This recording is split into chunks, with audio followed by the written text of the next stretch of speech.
আজকে হচ্ছে রামনবমী, তো সবাইকে শুভ রামনবমী। সকালে গেছিলাম মন্দিরে, তো এখন ভাবলাম আমি কিছু একটা বানানো যাক, তাই আমি বানাবো আজকে গাজরের হালুয়া। তো চলো কিভাবে বানাই সেটাই আজকে দেখাবো। আর এই যে গাজর গ্রেট করার জন্য নিয়ে নিয়েছি আমি এইটা।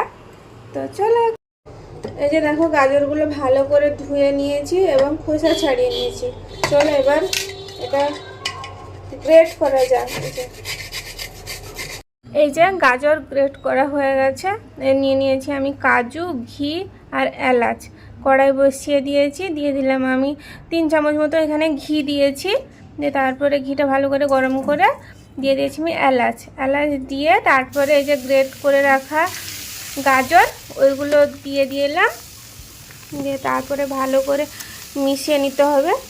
দিয়ে তারপরে ঢাকা চাপা দিয়ে রাখতে হবে। ঢাকা দিয়ে দিয়ে এটাকে সেদ্ধ করতে হবে।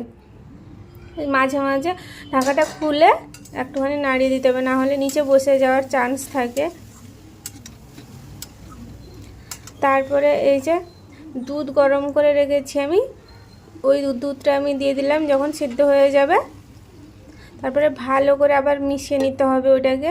দিয়ে আবারও থালা চাপা দিয়ে এটাকে রাখতে হবে, কারণ এটাকে চাপা দিয়ে দিয়ে রান্না করতে হবে। দিলে ওটার একটা ভালো গন্ধ যেরকম ওঠে সেরকম ওটার সেদ্ধও ভালোভাবে হয়ে যায়। মধ্যে মধ্যে দেখো আমি ঢাকা খুলে এটা একটুখানি নাড়িয়ে দিচ্ছি, না হলে নিচে বসে যাবে।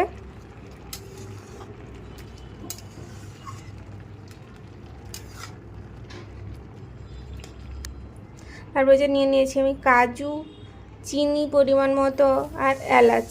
চিনিটা আমি দিয়ে দিলাম, দিয়ে আবার ভালো করে আমি নাড়িয়ে নিলাম। তারপরে এখানে আমি কাজুটাও দিয়ে দিলাম। তারপর আবারও ভালো করে নাড়িয়ে এই যে লাস্টে দিয়ে দিলাম আমি ঘি আর এলাচের গুঁড়া। ব্যাস, আমাদের গাজরের হালুয়া রেডি। কেমন হয়েছে?